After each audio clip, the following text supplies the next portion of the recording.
attendees are in listen-only mode. Hey, good day, everyone. This is Keith Rawson. I'm the social media manager of Minico Publishing, and I'm delighted to have you in the audience today. This is one of several informative webinars planned for self-storage owners, operators, managers, investors, and developers, and other industry professionals. And I do want to once again welcome you all today. The sponsor of today's webinar is District Manager and is presented by Paul Darden.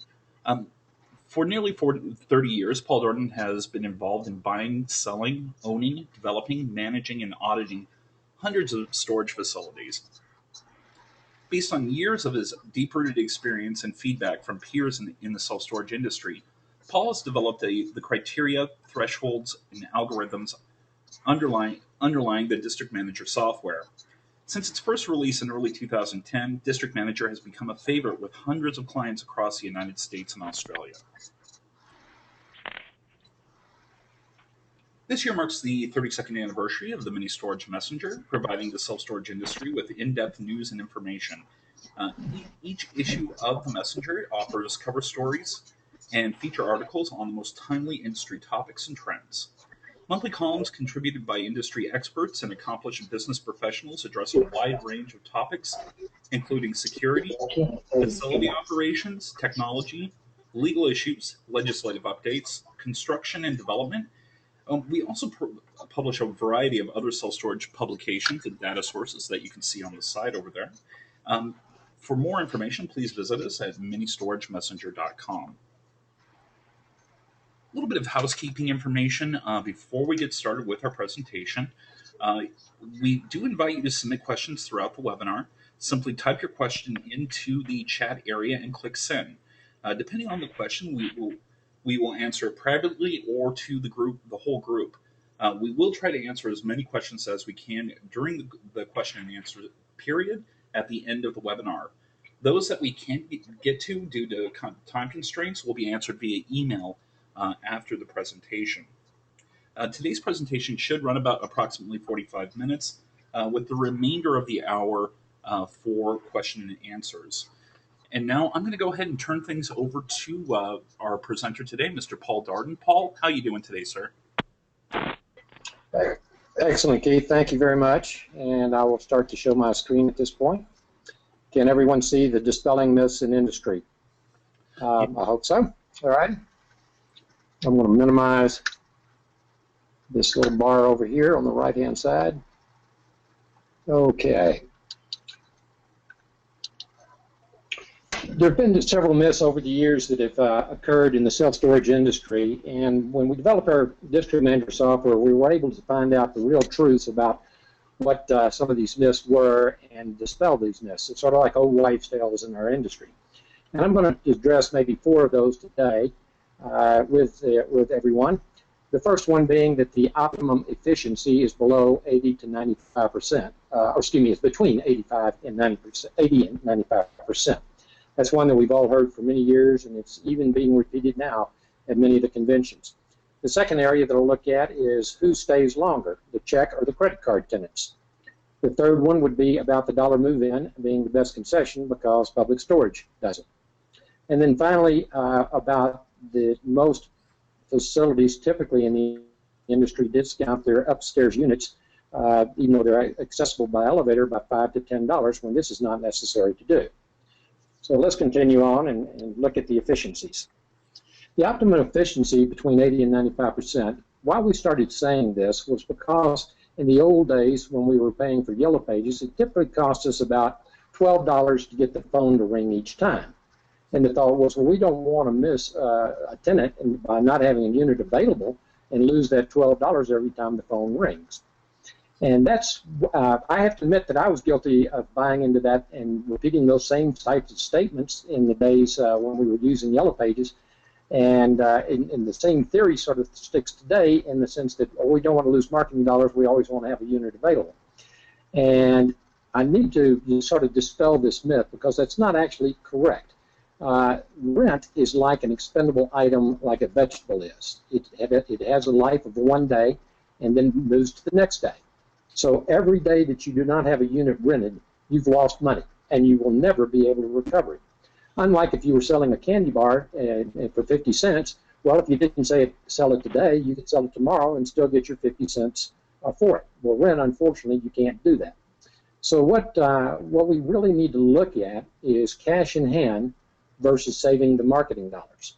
So I think in theory what we've really been doing in the past by saying those statements, if we've stepped over a $12 or whatever your marketing expense might be to get the phone to ring, stepped over that, stepped over the rent of $100 for a unit, let's say a 10 by 10 unit, we stepped over that rent in order to pick up a $12 savings in our marketing cost. And if you stop and think about it, realistically, I'd rather have $100 today in hand and not worry about losing $12. Now, I say that in general terms. That's not, when we look at it specifically, we're not going to lose our marketing dollars, but we are still, it's more important to have that rent in hand. And most importantly, get every unit leased for whatever price you can, because it's far easier to raise the rents than it is to get the units rented in the first place.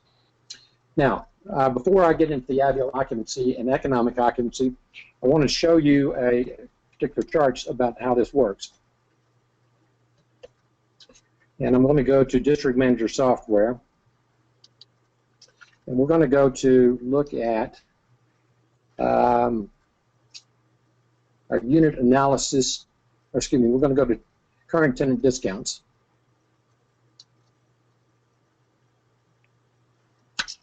And I need to pick a facility here.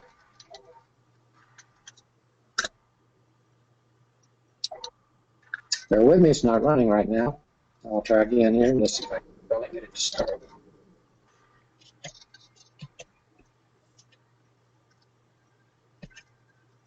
Here we go.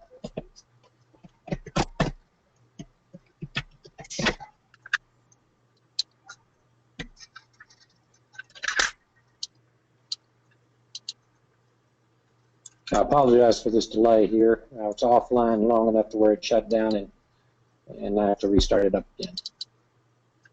Okay, we're going to look at a particular facility, our Fair Park location in Little Rock, as an example here.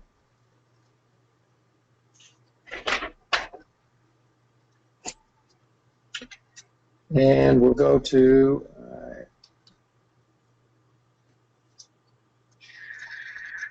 the rent analysis suite. One of the things that we want to look at is how long do the tenants actually stay.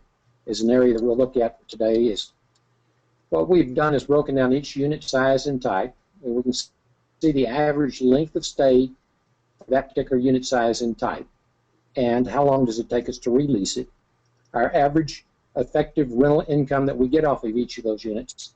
And if you actually take the average length of stay and multiply it times the actual income you earn off it, you can tell exactly how much each unit size and type is going to bring for you as you lease that unit, based on the length of the average stay and the average rent that you get for it. So then you can make some marketing decisions about that.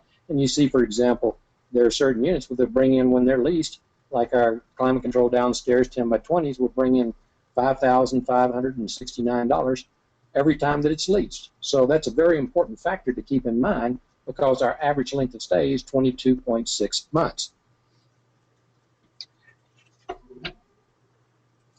One of the areas that we also want to look at is that we have to have this paradigm shift. There is one day of the year that you want to be 100% occupied.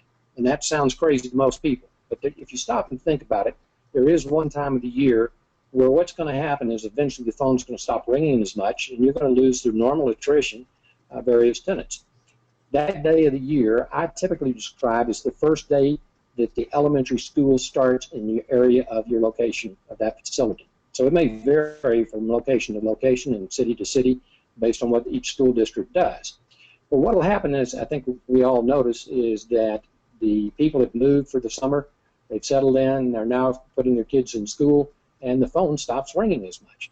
So we're going to get some vacancies no matter what in the next couple of days. So we won't stay 100% occupied for more than a day or two before we're going to have someone move out, and then we've got some vacant units to show again.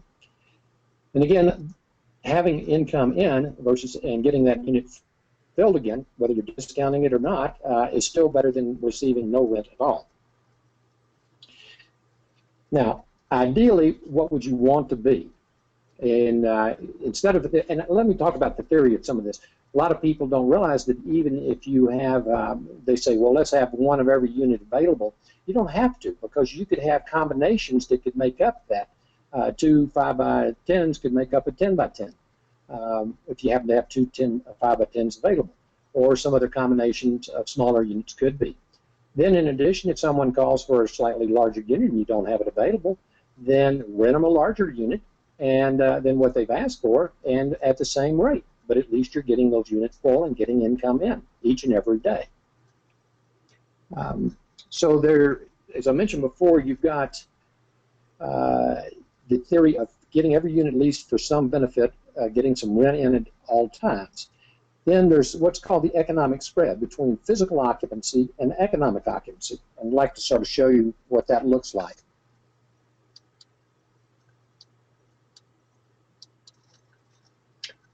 I'm going to go to occupancy, and I'm going to go to an area occupancy. And I'm going to show you three lines here, and I'll describe each of them for you. The blue line represents the physical occupancy in area. And at this particular time, this facility is 94% occupied. And the green line represents the economic occupancy.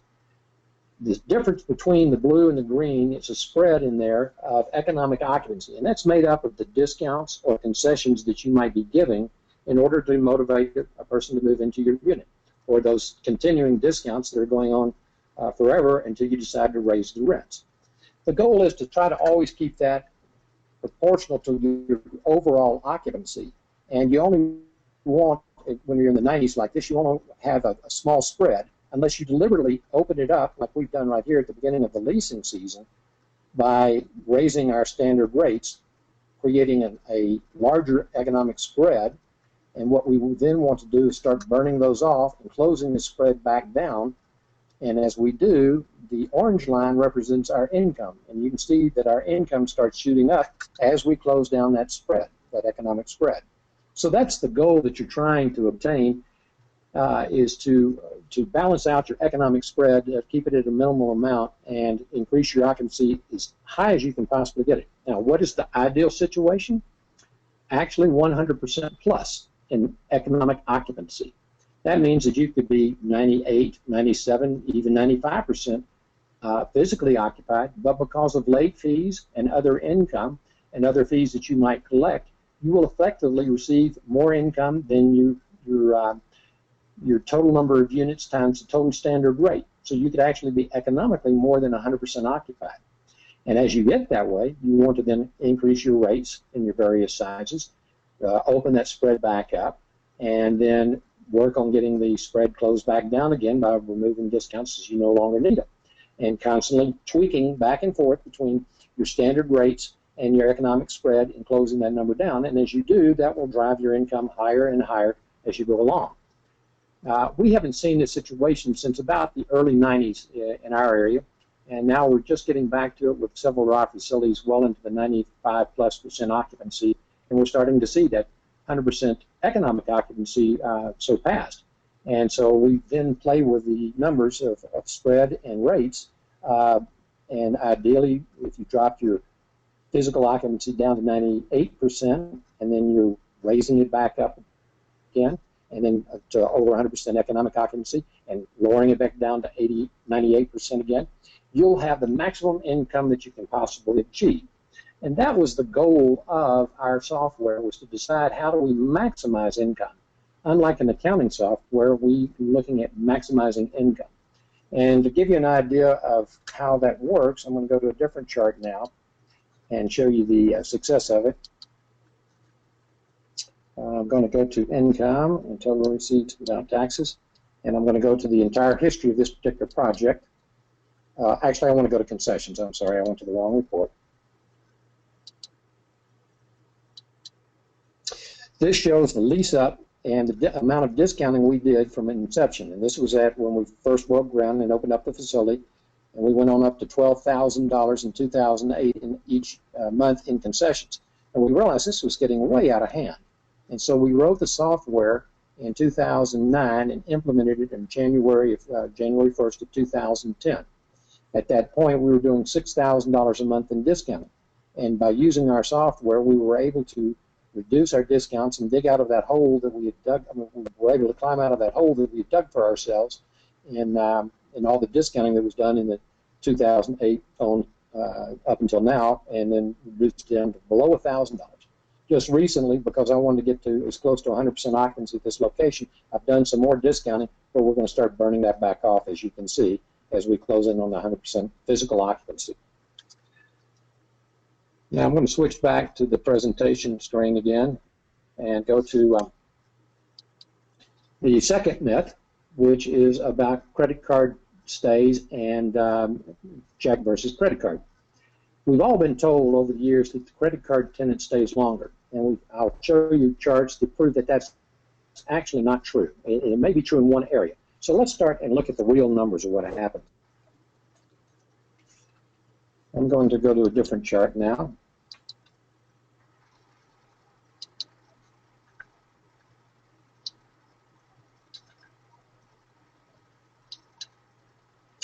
And I'll walk you through this because I hope you can see this on your screen, but we looked at the average length of stay based on the types of tenant payments. One was cash, one was check, one was credit card, and one was other for like ACH and so forth. So the two largest are going to be on these two columns here, the check stay and the credit card stay on average length. And I'm going to go down to the bottom of the chart. And it shows, for example, that our check tenant stays on average 726 days. Our credit card tenant stays 435 days.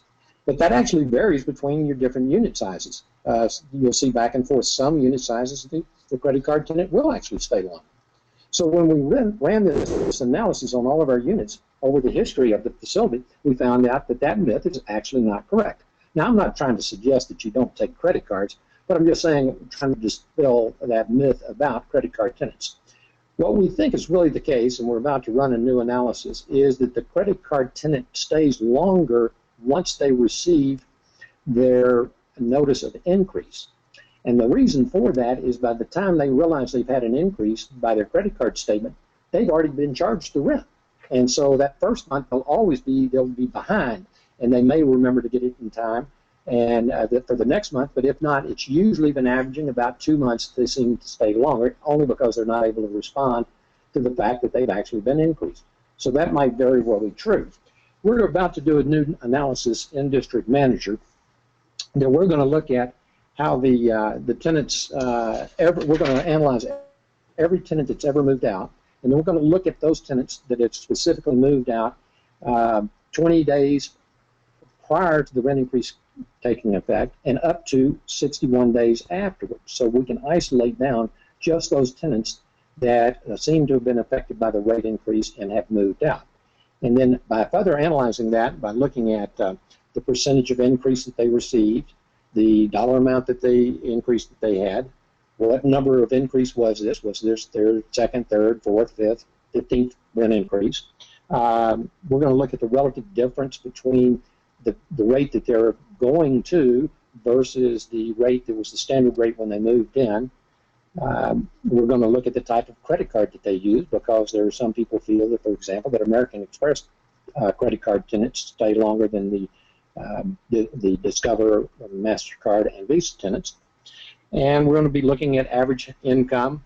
Matter of fact, how close the tenant actually lives to the facility as factors to determine what factors really caused them to move out. Was it the rent increase, and if so, what portion of it? Was it a dollar amount or percentage did we go up on? So that we'll have better understanding of what we can do as far as increases in our tenant increases. Now, what we call this analysis is going to be the tenant tolerance to rent increases. That will be the report that will analyze it. Now, some of you can sort of do this, and right now we've all been sort of doing it by just gut feel of what we've been able to raise in the past. In urban areas, we can raise typically $6 to $7 on a tenant, and there's usually not much backlash or move out from that type of increase. But however, if you're in a more rural area or a more economically challenged area, a $3 increase could be enough to motivate a person to move out. So this type of analysis is going to be needed in our industry to be able to look at each and every facility and determine what can you do at that location. Now, many people ask the question, well, how much can you typically raise the increase? And I would say that the answer lies in two areas. One is, what is the effective rate that your competition is getting after they've given discounts or concessions away, knowing that that's going to be probably an upper limit that you'll be able to raise your tenant to, or they might move out, plus an additional factor which is called a hassle factor. We all know that a person who's in a 10 by 30 to save $3 in rent is not going to move out. Many people find you can go as many, maybe as $10 in rent before they're going to move out.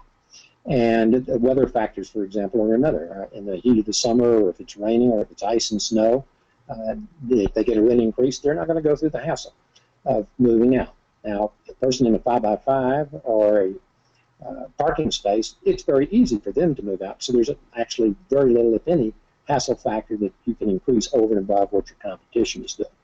So that gives you an idea of what we can do in terms of rent increases. And let's go back again now to the slideshow presentation and look at dollar move-ins must be the best concession because Public Storage does it. Well, let us look at a couple of factors here in just a second. What does the dollar special really cost us? And I want to look at it as 1 month's free rent. Whether you're doing it as a dollar move-in at the very first month, whether you're doing it as the second month free, or the fourth month free. And how long does that tenant actually stay? As I showed you before, we actually have a report that shows the actual length of stay of each tenant size and type for the unit. And that's how you need to look at it, is on each individual unit size and type. Now, we also want to look at what are the most cost-effective concessions that we can give away, and how often do you change those. So I'm now going to spreadsheet.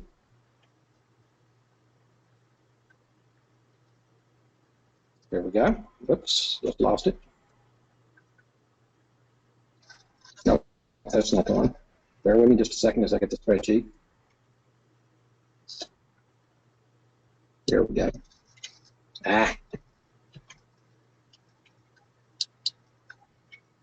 Okay, what we did with our district manager software, I'm going to move over to the right, on my left, I'm sorry.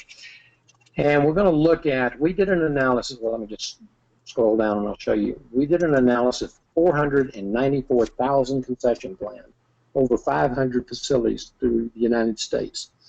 And that represented in income, they received $328 million, of which the concessions that they had given away to receive that was $24 million, or on average a 7.5% concession was being given away throughout the industry.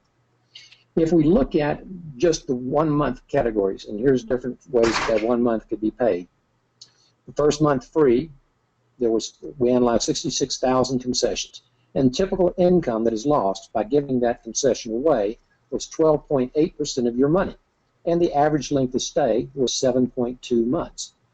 If you could just, if your manager would ask the question, and if you could, and go, well, we'll give you the same 1 month free, but we're going to do it on the second month, then you actually only lose 10.8% of your income, and the tenant stays actually longer.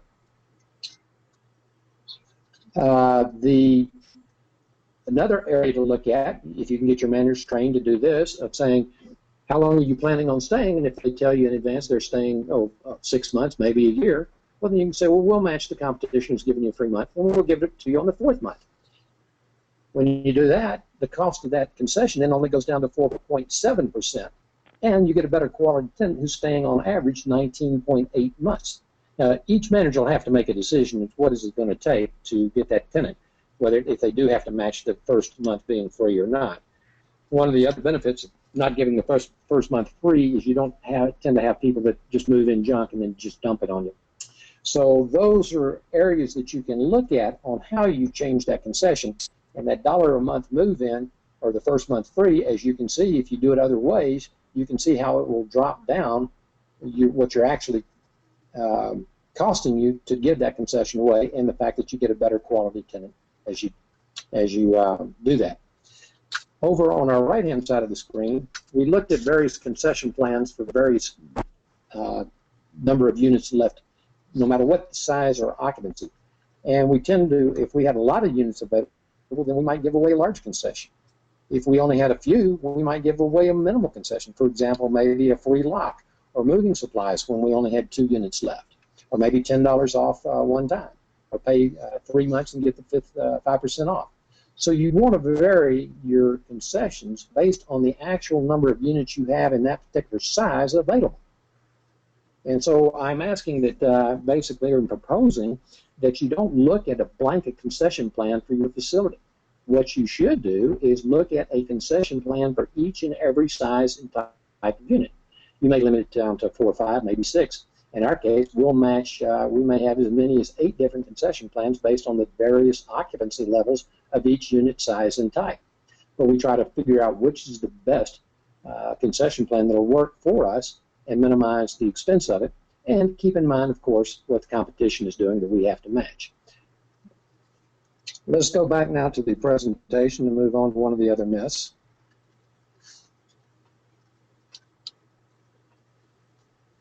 Oh, and I might add on that last, how often do you change those concession plans? We look at our occupancies and what we have left to lease every month and change our concession plans to each and every size.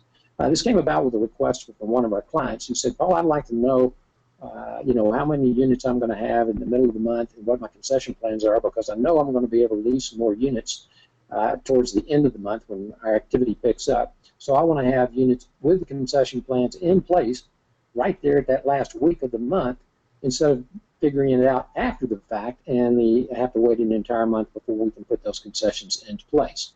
So with District Manager software, you're able to identify and look at your occupancy as it changes, and we'll call up our stores as we see them quickly leasing up and running out of units and say, change the concession plan. We no longer have to do it.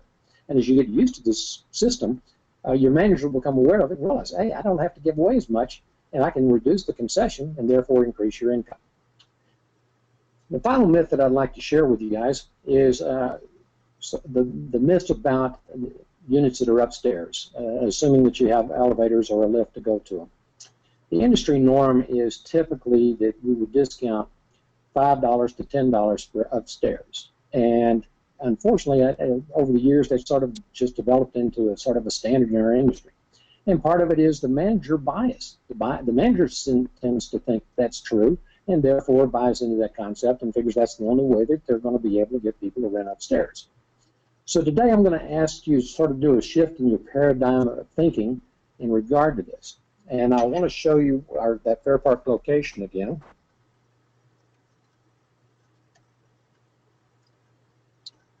And I'm going to change the screen to our leasing activity.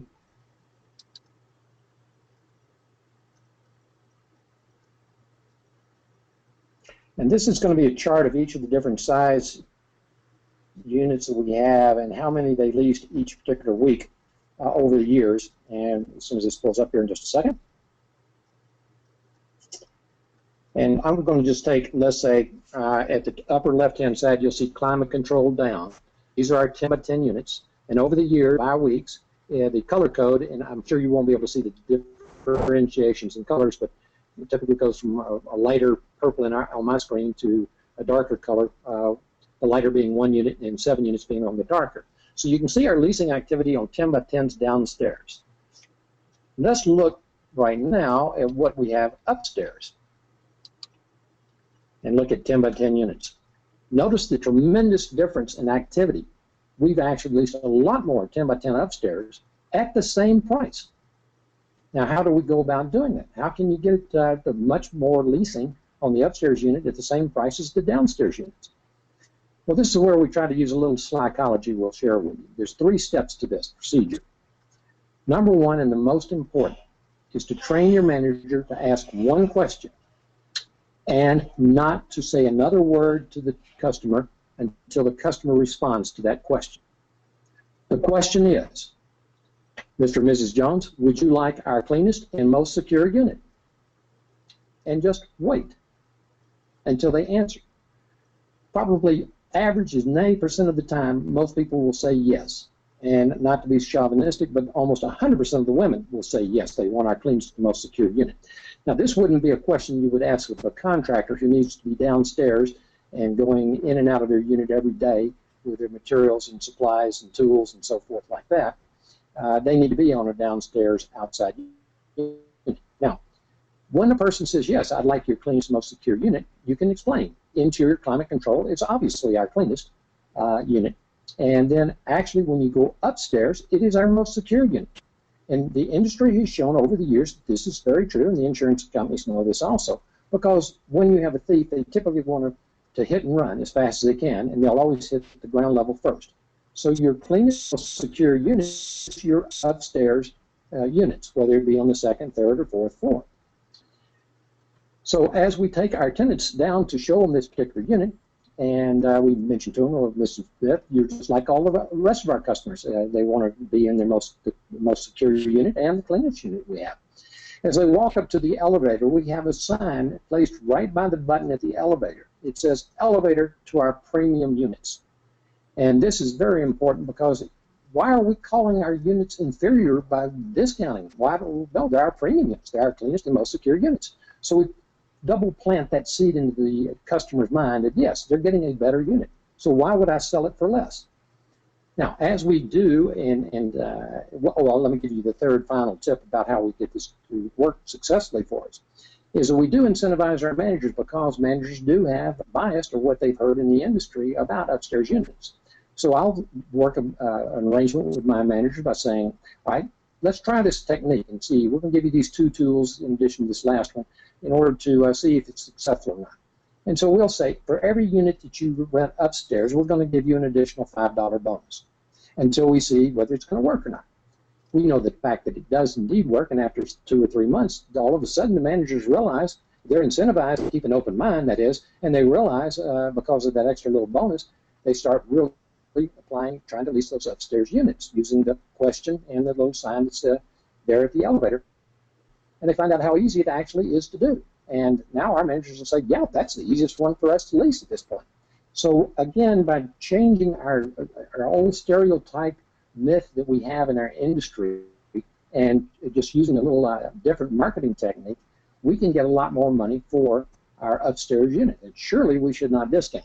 Now, what I will be quite honest with you, and that once we lease our upstairs units like this, then we go downstairs and raise the price on the downstairs units because they will lease easier or faster because a lot of people do want to be on the downstairs level.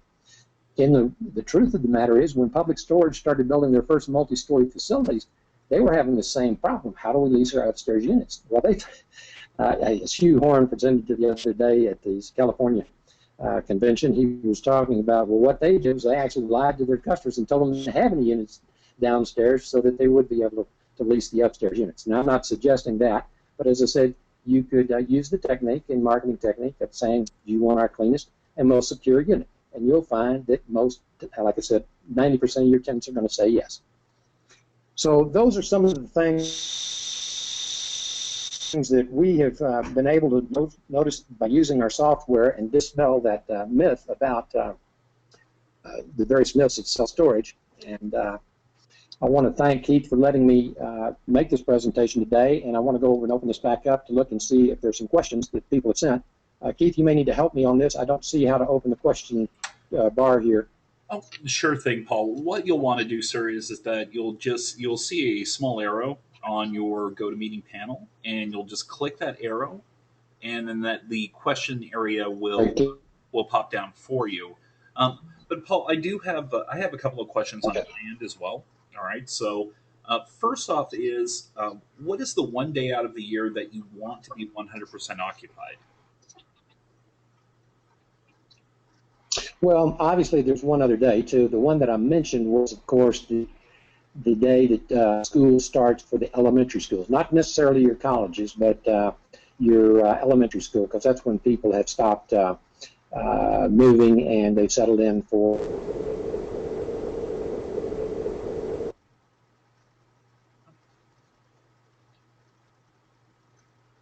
Paul? Yes. Oh, sorry. You faded out there just for a brief minute there. So, could you repeat the last part of that answer? Okay. Well, as I mentioned before, the last day before school starts on the elementary level is the key day. Now, obviously, I'd like to be as well occupied as I could when I sell the facility, But from our brokers app, we found that that's really not the best situation because, one, a buyer will not actually want a 100% occupied unit if they have any desire to increase the income. What we typically do from a brokerage point of view is we suggest people raise the rents, get their occupancy down to maybe 95%, so that the potential buyer, will be able to see that there's still upside for them. So, occupied the day I sell it, that's actually not the smartest way to do it. Okay, excellent. I have a. Are you able to pull down? Oh, sir, I have questions here in front of me right now. So I want to go ahead and ask this next one. Could you please clarify credit card versus check? Are these customers who are on auto payment programs, or do include others who simply pay monthly using their form of payment? Well, in the credit card, we made no distinction whether they were auto or whether they were being manually processed. So we just said, do the credit card tenants stay longer? And what we found was that those who are on automatic bill pay, as I said, once they receive their increase, it appears to be they stay longer because they're automatically getting billed. Now, those that would be processed once a month and tell you, here's my card, that theory about they're not realizing when they're getting that increase in rent. So I think that applies really mainly to the auto processing, that they tend to stay a little longer. Okay. All right. Next question that we have: when do I start discounting units? Actually, let me give you an example of what we look at is going backwards by saying, where do we want to be, let's say, at the end of leasing season, which we'll call the end of leasing season typically that day that school starts, the elementary school starts. So that could vary. That could be the 1st of August, the middle of August, the end of August, or Labor Day. We look at where we want to be, and then we go backwards from that and look at our leasing history of how many units of each size and type we're going to lease during those various months. And by tracking what we did in the previous year, we can back up and say, all right, if we've got 10 units to lease, and we're in, let's say, January, I've got 10 units to lease in that particular size, then I will start my concessions that will help get me to a zero vacancy at that particular size by the end of the leasing season. So contrary to what most people say, you could actually be, and we found that we started in January with discounts. That people say, well, why would you possibly use discounts when you're going into the leasing season? Well, our desire is to get zero vacancy in that particular unit size, so that you could be theoretically discounting or using concessions all year round. Because I will say that after the leasing season ends during the fall and the winter, almost everyone realizes that's when they're going to have to start doing some discounting or concessions.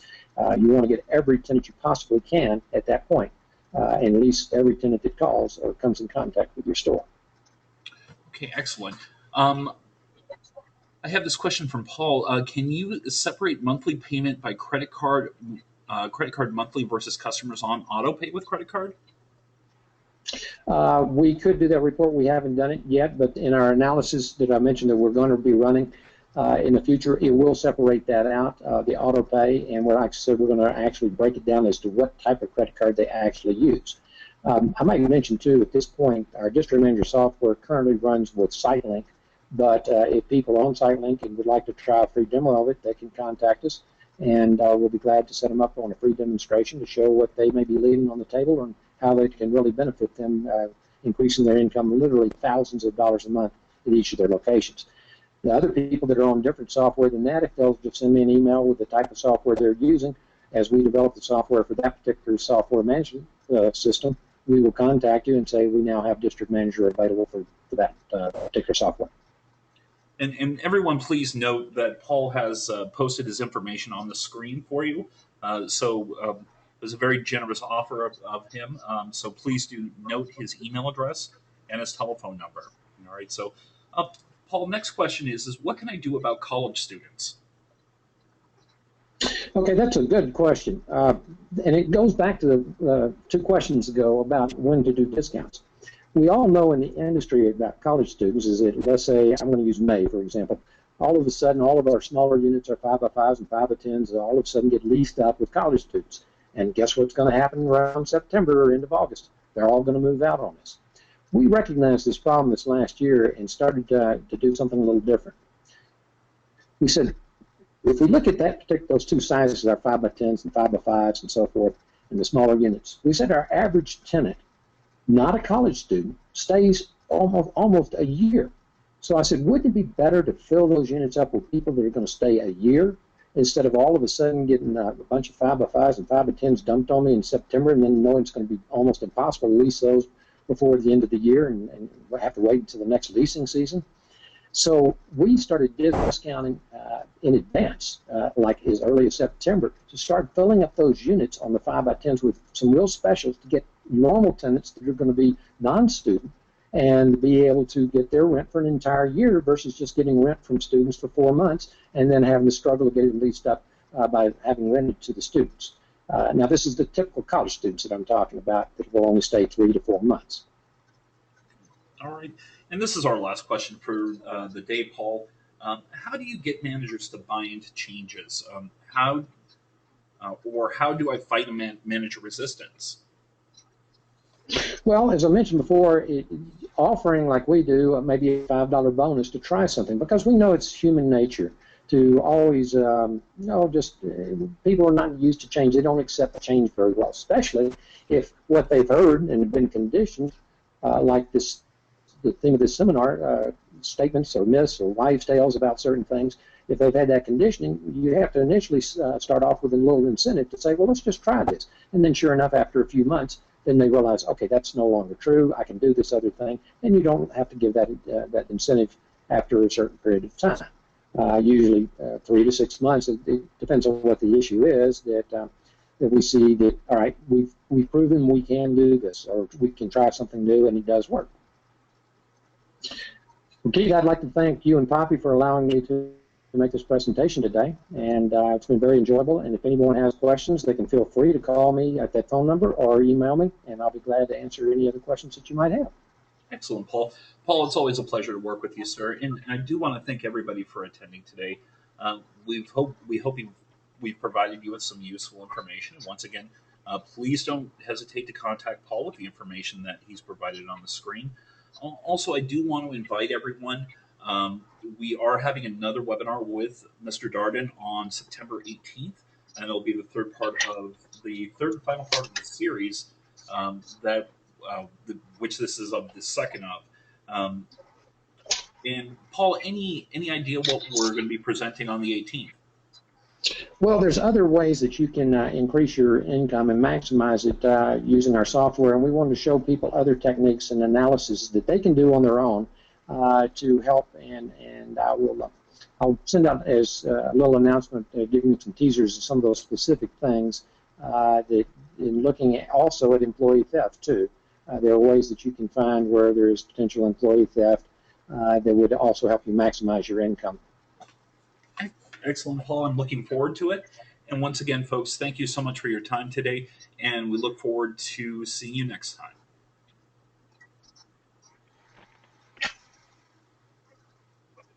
Keith?